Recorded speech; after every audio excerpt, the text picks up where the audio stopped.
Oh boy. Oh God. I don't know what my only crime was being happy. That's all I did. I hate you. Holy shit, Danny.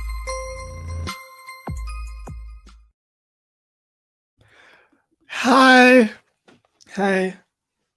Hello. Welcome to a Market Down production. My name is Chad, James, Nick, Danny, Eric, Nick, David. And I am here to talk to you about Monday Night Raw, which was live from St. Louis, home of the Cardinals, former home of the Rams, which I honestly only found out through the insults tonight because I don't care about that sports in particular at all. Sorry, Rev, if you're ever watching this or somehow come across it. But we had some actual WrestleMania build, which feels like, I don't want to, that's unfair. There's been WrestleMania build, but it's been a lot more scarce than I thought, considering how close WrestleMania is, you know. But a lot of fun stuff on the show and a lot of not so fun stuff. But what do you guys want to talk about? I assume nothing, so we will do nothing. We can start at the top of the show, and then we'll make our way from there. Does that sound fair to you? Okay, I thought so. So the show opens up with Kevin Owens and Sami Zayn making their entrance, and they're on the same page. And if you watch SmackDown or if you watch the clip on YouTube, because who's watching SmackDown? I mean, more people than are watching Raw, but you get my point. It's just so good to see them back on the same page and reunited. It was such a nice emotional moment, and I almost want to talk about that more than this, but this was good too. This was actually a lot of fun. Oh shit! What's up, JD? Download Streamlabs, and you can join me on the next Raw review if you want. But did you watch Raw, by the way? But seven, nope, not seven. Kevin and Sammy are Seven Owens, Seven Zoans was their team name. I don't know what we're gonna call them. But anyway, they came out and they're on the same page. They got a promo. It was just fun. It was just nice to see them like this. It was very, very fun. It I just I'm already not articulating myself well, but I just enjoy seeing Kevin Owens and Sami Zayn doing promos together. This was fun, and they basically just talked about how good it felt to be back on the same page and how they want to take the tag titles from the Bloodline at WrestleMania. And the Bloodline came out, and they were like, yo, nah, fam. But then Jay was like, actually, yeah. So they're going to have the match. And then Roman showed up to the arena a little late, not like incredibly late, not like rudely late, like, oh, there might have just been traffic late, like he was only like 10 minutes into the show late. So it's pretty good. That's an excusable amount of late. You can blame the MTA on that. You can blame traffic on that, So he's reasonably late. So that makes Jimmy and Jay be like, oh shit, what do we do? Did we mess up? So, fun start to the show. They brawled a bit. I forgot to mention that. I kind of wish they didn't, or I wish that Jay and Sammy didn't touch each other in this, and that Kevin and Jay were brawling, and that Sammy and Jim were brawling, and then it came down to Jay and Sammy, and they were like, oh shit, are we going to do this? Or just had some sort of hesitation about it, but still, fun stuff. This is an amazing build. I've come to terms with Sammy chasing the tactiles at Mania for a long time now. So this felt good. I'm into this story. I might be more into this than the main event. And this is going to main event night one. Can we wax poetic real quick about, and we'll talk about it a little later, but Rhea and Charlotte should not main event night one. And I am sorry, Rhea Ripley specifically and only in that regard. But there's nothing to that story. Whereas there's so much to this. This has been going on for months and months. And I guess that brings up a philosophical debate that maybe some people aren't ready to have, maybe I'm not ready to have, and maybe there's no right or wrong answer to, but is it better to have the women main event just so you can pat yourselves in the back for it and say they did, or is it better if it's warranted? Because that was always my issue with the Bianca and Sasha one, is it did not warrant the main event. The match was way better than the build. The build was atrocious, but the match was so good that a lot of people have already forgotten it. But you know, do you do it because not that the women don't deserve it, but do you do it because you want to say you can do it, or do you want to do it because do the story that warrants the main event? You know, and right now, I'm leaning towards story. Also, Bianca and Becky should have main evented night one last year, but you know, whatever. That's a whole nother debate that we're not going to get too far off track with. But great opening promo, very fun, good stuff. Exciting build to Mania. It's insane how much I care about the bloodline now. It's kind of wild. But anyway, I don't know why I did that. After that, we had Austin Theory versus Montez Ford, and they had a fun match, but I don't know about any of you, but I cannot take Austin Theory seriously anymore. There was a brief window from Elimination Chamber until Cena came back where Theory was winning me over, and then John Cena eviscerated him on the mic like so badly that I don't even think beating Cena at Mania will help him recover from that. Like all the Chads and Nicks of the world who keep fucking singing this guy's praises to me. Yeah, you're wrong. He's mid, bro. He's mid as fuck. He's better than the Miz. Like if that helps you to hear that, but he's not as good as Randy Orton. He's not as good as a bored Randy Orton. He's so generic and by the numbers. He has the worst parts of Orton and not the best parts, but he has the best parts of the Miz. So like it almost balances out, but he got eviscerated by Cena, and you can't tell me otherwise. If you watch that promo, and again, I'm talking about stuff that happened like on past shows because I didn't do this for like 2 weeks, but Theory is fucking barbecued fucking meat right now. He is toast, not avocado toast because I'm a hipster, but he is burnt, left in the toaster for way too long because he went to the bathroom and started doing other things and totally forgot about it. Toast. But the match was good. Ford is great. I think Ford after Mania should be the one to dethrone Theory maybe sometime in the summer. Not SummerSlam because Theory shouldn't hold on to the title that long, but early summer. Early summer, you have Theory dethrone. Or you know, have Ford dethrone Theory. That'd be cool. But fun match. Of course, Theory won. I mean, I feel like I shouldn't have to tell you that. I know this is a review, so it's almost expected of me to give you that information, but you're coming to the wrong place. This is a fast forward review. We're chugging through. We're chugging through. What? You know it. Are you kidding me? Cody bring the whole show down. Bro, I thought Cody saved the show at the end. I thought the show was dipping far at the end and Cody brought it back. But we'll go through it. But that's interesting. Why didn't you like Cody? Interesting. So yeah, Theory Ford, blah, blah, blah. Theory kind of generic promo after. It was so generic, I can't even tell you a fucking word he said. I don't see it in this guy, man. I don't. And I know a lot of people will disagree with me there. And I'm not praising myself for having a dissent in opinion, but like, he's just by the numbers and not always in a bad way, but not in the way that everyone thinks he's so great, you know? Oh, you're a Cody hater. That's understandable. Like, I'm like somewhere in between. I love Cody, but I also am rooting against him sometimes. Like, I want him to get booed in WWE so badly because I think he deserves it. But we'll talk about that a little more throughout the show.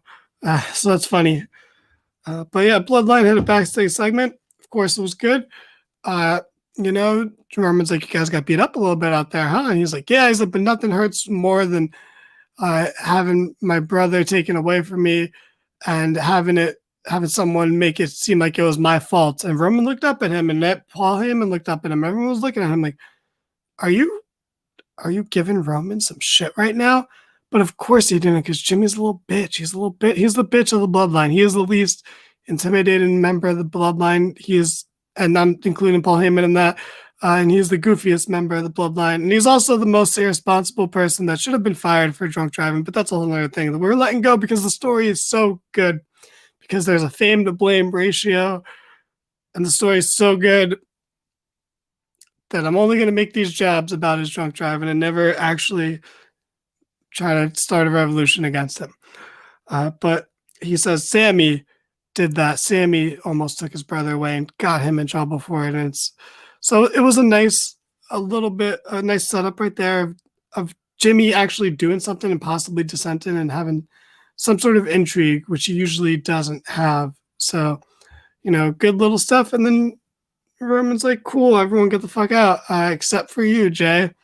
Cut to commercial, they come back. He asks Jay, are you bloodline? Are you a soul skater or a street skater, or whatever.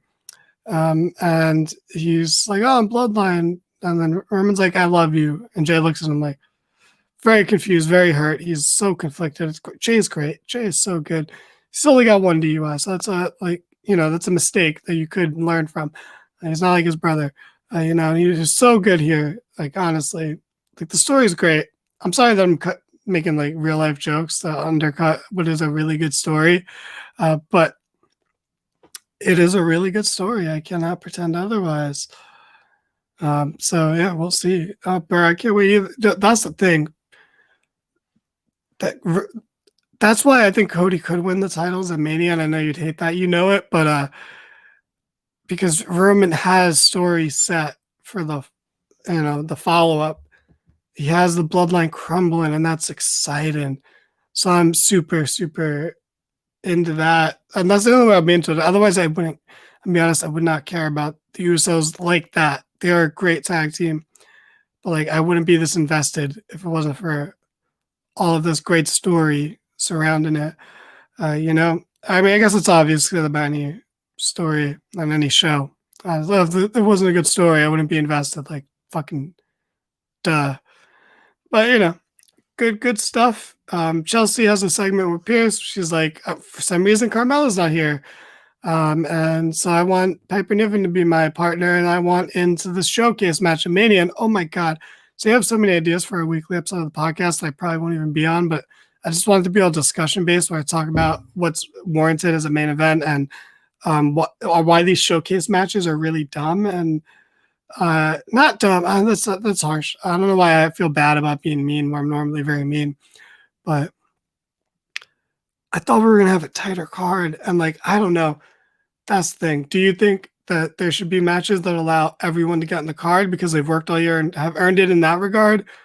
Or do you think we should have less filler matches? Oh, I'd hate to use Sum 41's most popular album title as a reference here, but should it be all killer, no filler?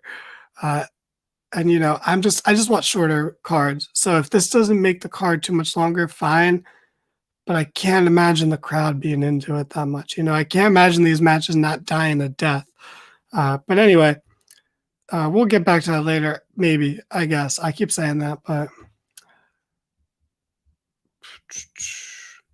that's fair. I mean, it's definitely switched back and forth, JD. I think it was Sammy for a while, but going from Mania onward, it for sure is Jay. And that's the beauty of this, is that it's so many moving parts. Everyone played a crucial part except for Jimmy. He's most of a side character. But like Jay, Sammy, Kevin Owens, Roman, and now even Cody, that's the beauty of it. They're all doing that. Yeah, tighter cards, just tighter cards. And I'm sorry, because that means a lot of people don't get on the card. And I am in the mindset that the people that are there all year should get these spots. But if you're not over, you're not over. Like right now, like not everyone's getting a fair shake, but some people are getting a fair shake and they're not getting over. And some of these people are people I like, and that's upsetting to say. Like someone like Johnny Gargano has like no fucking heat right now, and that's really sad. I'm not happy about that, but that's just the way it is right now, unfortunately. But anyway, Omos squashes Ali. I hate this. Moving on. We had Impulsive TV, and oh boy, Logan Paul said that WrestleMania is going to be his 28th birthday. So, and they're going to wrestle on night one because that's his birthday. So that's cool that they're at least kind of announcing which matches are going to be on which nights for some of these. Because like, imagine you're just buying one ticket to WrestleMania, like, and you picked the wrong night, and your favorites weren't wrestling on that night. That'd be a fucking bummer. But Logan Paul is fucking, it's annoying. He's really good at this, right? But he's such a douche. But he said he's turning 28, and I think that's important because I don't know how many of you out there are familiar with the 27, the number 27 for famous people, but it's an age where a lot of really famous people die young. So we got about 12 days for that to happen with Logan. So hold your breath, people. Cross your fingers. Put a cross out under the moonlight or whatever rituals you believe in for that. And that's we'd miss out on a really good Rollins match at Mania. But hey, isn't that nice for Cody and Rollins that they had arguably the second best, but arguably best match of the Mania weekend? I argue second best because I am biased on the mark, but they're the second best match of the weekend, and now they're both facing the two biggest stars in the company in singles matches the next year. That's sweet, right? But he's cutting a good heel promo. I'm not gonna lie to you, this was a good heel promo by Logan Paul where he says, "Hey, I get you guys don't like me, but but I'm so good at this," and he's not wrong. He's not wrong, and at least he's self-aware enough. Now that's good because that was the problem with Logan Paul at first, or when he was trying to be face, was that he wasn't self-aware. Holy shit! Come on, man, we're killing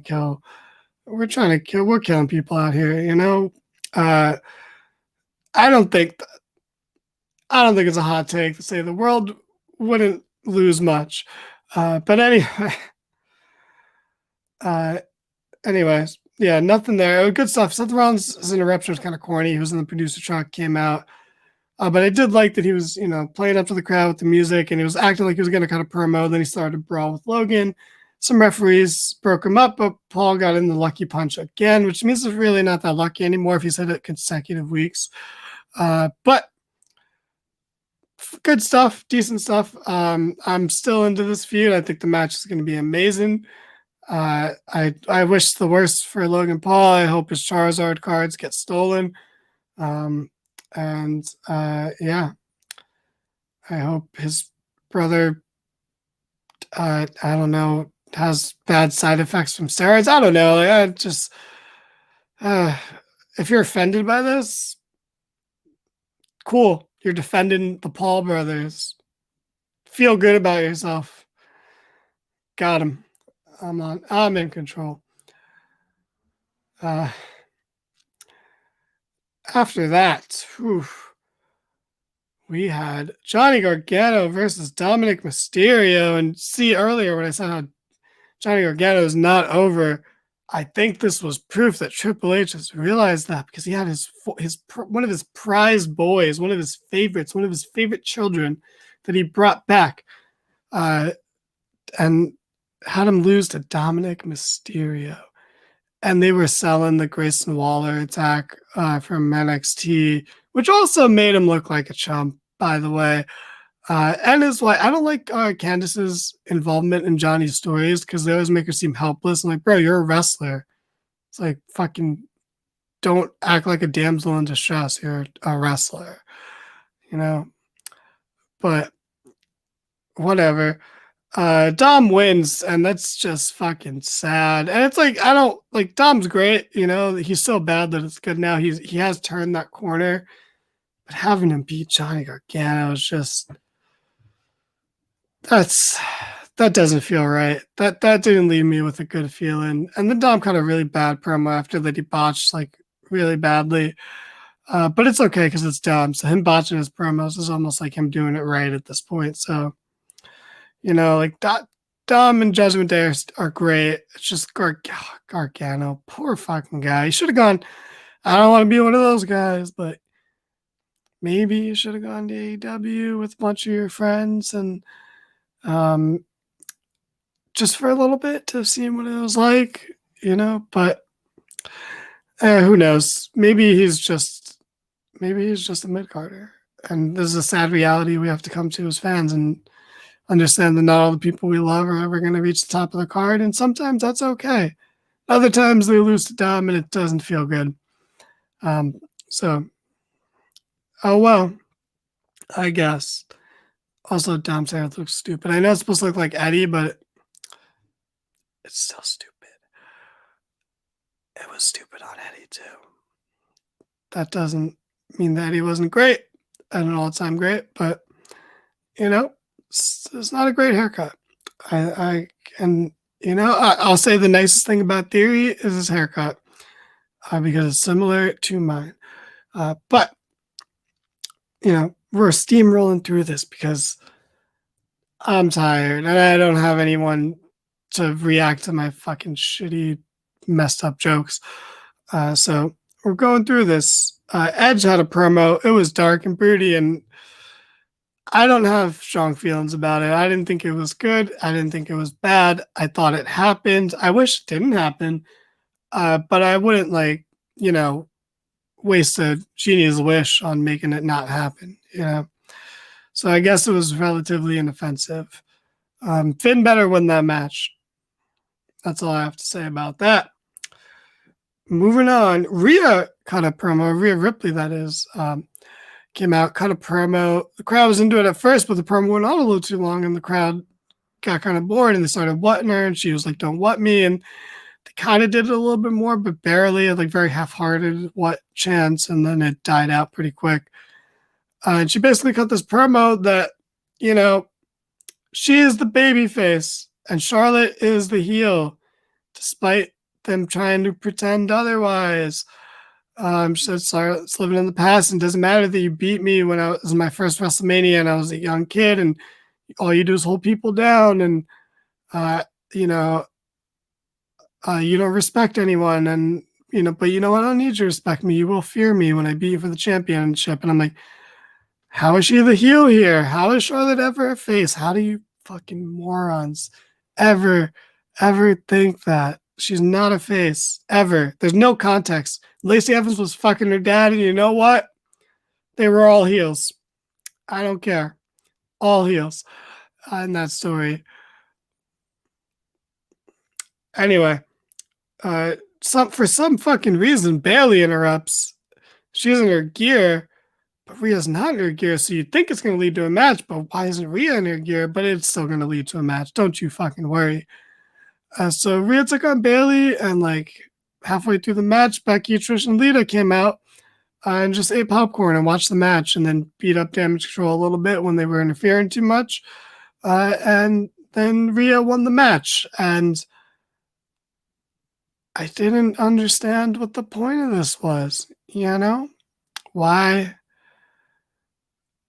did Rhea need assistance to win the match? Why couldn't she just beat Bayley? Why did this match happen at all? Why? It wasn't a smooth tie-in of two different feuds, because wrestling's usually pretty good at that sort of thing. This wasn't one of those things. Bayley can lose all the time because she is she is one of the few people that doesn't need to win all the time anymore. Besides the feud with Bianca, that ruined her a bit, but it's just that went on too long. She lost too many times. It's not that she lost the feud. She should have always lost that feud. But it's that she just lost too many times in the feud. But, yeah, Charlotte's always the heel. It's just a God-given rule. But, I didn't like this. I didn't think it made anyone look better. And that's means it wasn't productive. And I just don't it was just good that Rhea has a win over one of the horsewomen on paper now. And that's cool. It would have been, I don't know. I was trying to think of ways this could have played out better, but I don't know. This was kind of messy. She just shouldn't have needed to win the way it happened, where all the interference on the outside distracted Bayley and then Rhea just beat her. She should have just dominated Bayley, but whatever. The segment was a miss for me, but on paper, it's good, but I thought in execution it didn't make anyone look better. So, yeah. Uh, Ricochet took on Chad Gable after that. And I was so excited for because like, oh my God, Chad Gable could win a match. Like just think about that. Chad Gable in the year 2023, the year of our imaginary lord, our time lord, our imaginary fudge lord, he could win a match. Can you remember the last time Chad Gable won a singles match? Like, can you just think about it for a bit? Can you remember? Because I don't think you can, because it's been so long, and I thought this was going to be the night, but it wasn't. It wasn't because Maxine Dupree, I think from Maximum Models, came out and distracted Otis, who had to choose between Gable and her earlier, and chose his boy, this time. And that caused distraction. Ricochet won. A lot of people went in off distractions. Where maybe they shouldn't have. But also Chad Gable should have won this match. Chad Gable should win matches. But this did give me, maybe I'm just naive, or being hopeful, buying into the report that Gable is in line for a push after Mania. Because him getting a singles match like this does make me believe a little bit, but I would have believed a lot more if he won. But the match was fucking sweet. I wish it was longer. And that's the thing with Chad Gable matches. You always leave them going, I wish that was 5 to 12 minutes longer, because he's so good. He is so smooth. And it's like, it's undeniable, but you just don't think about it that much because he's that smooth that you're not like, oh my God, that was so flashy. You're like, oh my God, that was literally perfect. So you don't even think about it on its own because it doesn't stand out because it's literally done perfectly. So it's like, oh, perfect. Next thing. But fun match. I wish it was longer, but these two are great. Then we had a Can They Coexist tag match between Bianca Belair and Asuka versus Chelsea Green and her new partner, Piper Niven, after, for whatever reason, Carmella wasn't on the show. Hopefully she'll be back in time for the showcase match in Mania, because at least that's the team that should win the showcase match. So hopefully she's there for it. But this match wasn't really great. Can They Coexist tag matches usually suck, especially in the build-up to Mania. Trying to think of good ones. Maybe when they used to have it as like the pay-per-view main event between the two world title matches. I like the pay-per-view before Mania. Maybe those were good. I really don't remember, honestly. But those sound like they had the best chance of being good. Bianca won. She did hit the KOD on Piper, which did get a huge pop from the crowd, but also wasn't Piper like repackaged? What's going on with her? She's just losing all the time too. Everyone's losing all the time somehow. That's one thing about this Triple H era. Everyone loses constantly. But like somehow everyone loses more than they win. Like some people should be winning more than they lose, but it's like it just doesn't exist besides the obvious ones. Like who wins more than they lose besides the obvious Roman and Charlotte? Even like Becky's lost more matches than she's won since coming back. She's only won 2 matches since coming back. Yeah. 3 with the War Games. But yeah, it's weird. But yeah, they win. It was impressive. And then Asuka beat up Bianca a little bit after the match. Rickus news. Not a hot take. I think Ricochet has lost any sort of luster that he had 4 years ago. So actually, yeah, that's fine. Can they coexist? Never heard that before. Some wrestling company should grab that. Yeah, oh my God. Hey, WWE, AEW, New Japan. We got some ideas for you. If you have 2 people in a feud, put them in a tag match together where they have to team together and see if they can get along. God, that's the worst trope. Oh my god, I'm so over it. Fucking hell. But anyway, the crowd sucked. That's what I mean. I realized it like probably an hour before this match, but yeah, the crowd only popped for like 4 people and then died a fucking death towards the show. But anyway, at least Bianca and Oscar are feuded now. Finally, they're actually like in a feud as opposed to just they're gonna face each other at Mania. There's at least something there now. So this is technically progression. So I guess we take that. Roman comes out for the main event. Him and Cody are gonna go face to face, have a little promo off. Solo's there, Heyman's there. They don't talk. Imagine it would be funny if 1 week the Bloodline came out for a promo and Solo did all the talking. It would be terrible and ruin a lot of the luster of him, but it'd be funny, and that's important. So Cody comes out and he's just like, they have a great promo, and I'm not going to do it justice because I'm about to yawn.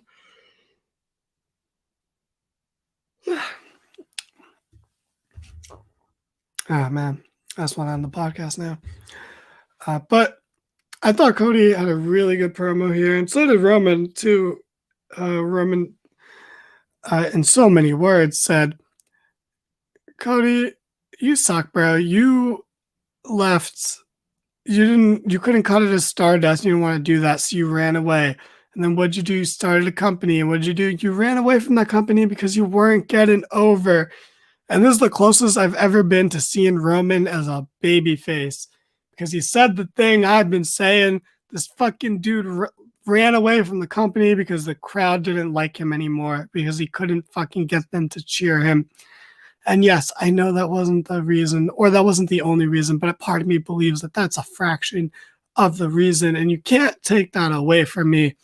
But Roman saying that was the most I've been like, yeah, you're basically the babyface here in this case. I agree with you.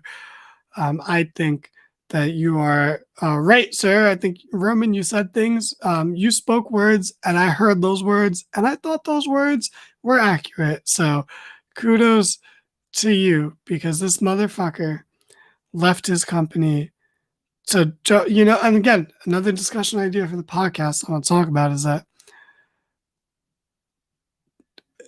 is there, like, I just feel like there's a more twisted and darker way to look at the Cody situation of, you took huge advantage of the leverage you had of coming over.